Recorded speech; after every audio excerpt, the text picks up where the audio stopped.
reigning Super Bowl champions open up with the Lions.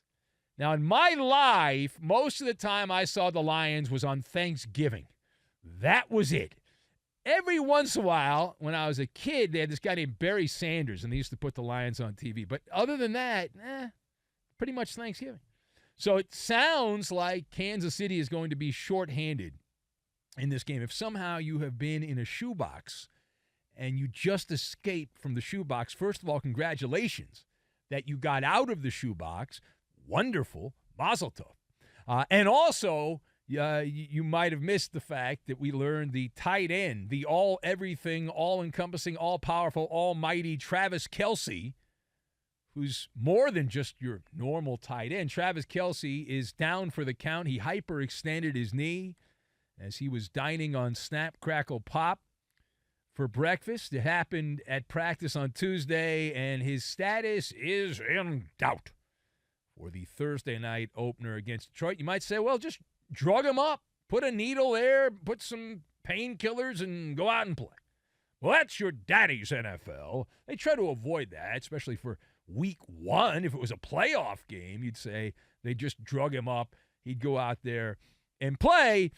Probably not going to happen here. Now, state-funded NFL Network tells us that Kelce is not believed to be dealing with a long-term injury. A number of the online doctors. I get all my medicine from doctors on X. That's where I get my medicine. I don't know about you. Maybe you actually go to real doctors. But I go to my doctors on X, and they're all claiming this is not a big deal. It'll be okay, but the timing sucks, the inflammation and all that.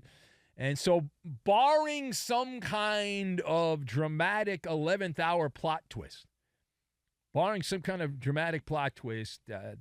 going to be out for the season opener against Detroit. So let us discuss the question, how precarious a situation is Kansas City facing without Travis Kelce in the opener? I've got Press Your Luck, Riverboat Gambler, and George W. Bush. And we will combine all of these things together, and we are going to make the number one food dish in Kansas City. A lot of dumb people, the uneducated, say that it's barbecue, but those that live in the greater Kansas City area know it's the Ben Maller chicken fingers. That is what that city is known for, not the barbecue. That's false advertising. It's the Maller chicken fingers over there at the Landing. So, this is the word I will use, it's a good word, I like it, I don't use it enough, a ramshackle situation for the Chiefs heading into the opener. There's just no other way to say it. Now, the point spread has adjusted. They always adjust when there's a big injury in the NFL if you're a name brand player. So the point spread has been adjusted in this game. But it was a game going into it, and we haven't made the official pick. Benny versus the Penny now, a big deal. But we still can pick the Thursday games here on the radio. And leaning heavily to the Detroit Lions side of things, even prior to the Travis Kelce injury here. And so we already like Detroit, but the spread shifting here because of the Kelce injury. Andy Reid, Big Red, Andy Reid and his guys are playing one of my favorite game shows, Press Your Luck. They really are playing Press Your Luck in Kansas City. The most competitive game on television back in the day was Press Your Luck. It's a great game. And big risks, big bucks on the line and all that, and that's what's going on in Kansas City.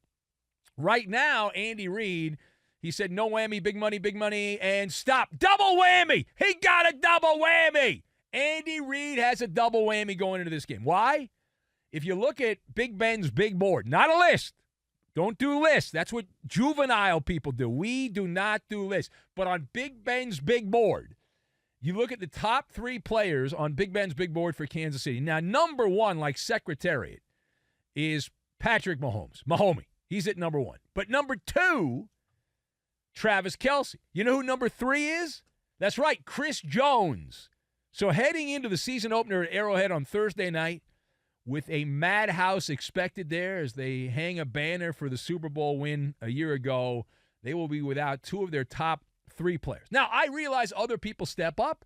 Happens all the time. For a week or two, you can make do without Travis Kelce. But that means somebody like Marquez Valdez-Scantling, the great Sky Moore, Wonderful Sky Moore. Kadarius Toney at wide receiver, and Noah Gray. We don't even know who that is, but apparently he's the backup tight end for Kansas City. So those guys are going to have to put up some impressive numbers. Now, turning the page here, we're going to stay in the heartland because Andy Reid announced that there has been, quote, no progress in contract discussions with defensive tackle Chris Jones, the aforementioned Chris Jones, who has been holding out throughout training camp. In fact, just to prove I am not a liar, we have an editing staff, dozens of people. When they're not checking their phones, they actually put sound in. And here's Andy Reid earlier commenting about the situation with Chris Jones. Can you provide any kind of update on the status of Chris Jones in terms of any progress or expectations? No progress. Yep, no progress. No progress. That's a dagger. That is a dagger. No progress. Zero. None. So Jones, he's got 1 year left. He's entering the final year of his contract, and he's got a 4-year, $80 million contract. He's ending that. He has missed all of training camp. So did I, by the way, holding out. And he is hell-bent on being paid more than Aaron Donald. Now, fortunately for him, see, when I go to the bosses here at FSR and say I'd like to get Colin Cowherd money, they just laugh at me and point at the door. When Chris Jones goes to Andy Reid and the Chiefs and says, I would like Aaron Donald money, they apparently do not laugh at him. They just ignore him. And that's how they kind of do that. But are you surprised? Are you surprised the Chiefs continue to be at impasse with Chris Jones? So you can't see me, but I am shaking my head no. I am not. Chris Jones is in the foxhole. He is. Not this foxhole, because there's a different foxhole, but he's in the foxhole, and he has barricaded himself from reality. He believes that if he stays strong and does a hunger strike, that he'll be able to get what he wants here. Chris Jones is playing the role of the riverboat gambler.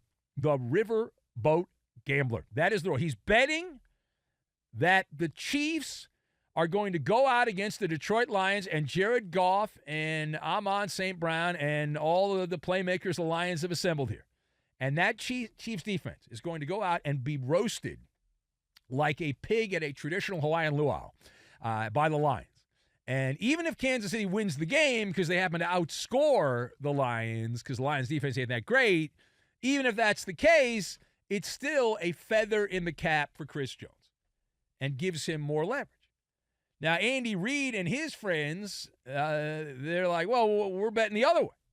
We're betting that the Chiefs will be able to weather the clouds and the storm clouds and all that, and we'll get this guy at a decent amount of money later on. He's already been fined, Chris Jones, $2 million.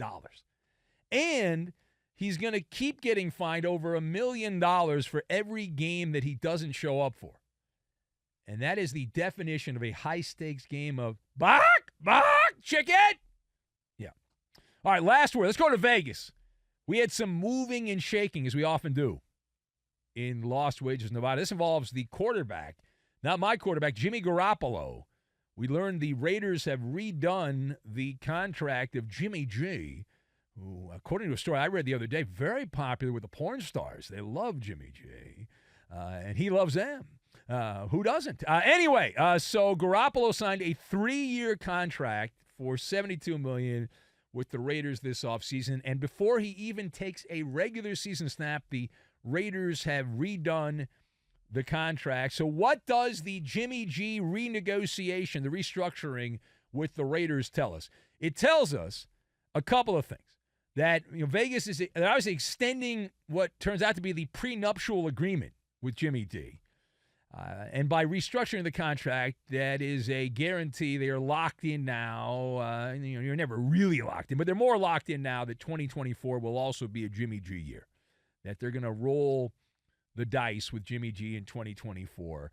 And the silver and black, they lowered Garoppolo's salary cap number. The bigger meaning, though, the bigger meaning to the Garoppolo renegotiation with the Raiders is it's validation of a take we've had, an old take. And I love when my old takes are validated. It's validated. The take that was validated is that the salary cap is bullcrap. This is validation This is absolute validation. George W. Bush was correct years ago when he was analyzing the arithmetic and said this is fuzzy math. The salary cap is fuzzy math. You can easily finagle the books. You can manipulate the numbers and get more money out of thin air. The Raiders just came up with $17 million out of thin air because they moved some decimal points around. It's completely kosher, completely allowed. So anytime a team says, we don't have any money, Kansas City, we don't have any salary cap space, they could absolutely get it in 2 seconds. Just move some numbers around and the decimal points, and alakazam, you've got your money. That's all you need.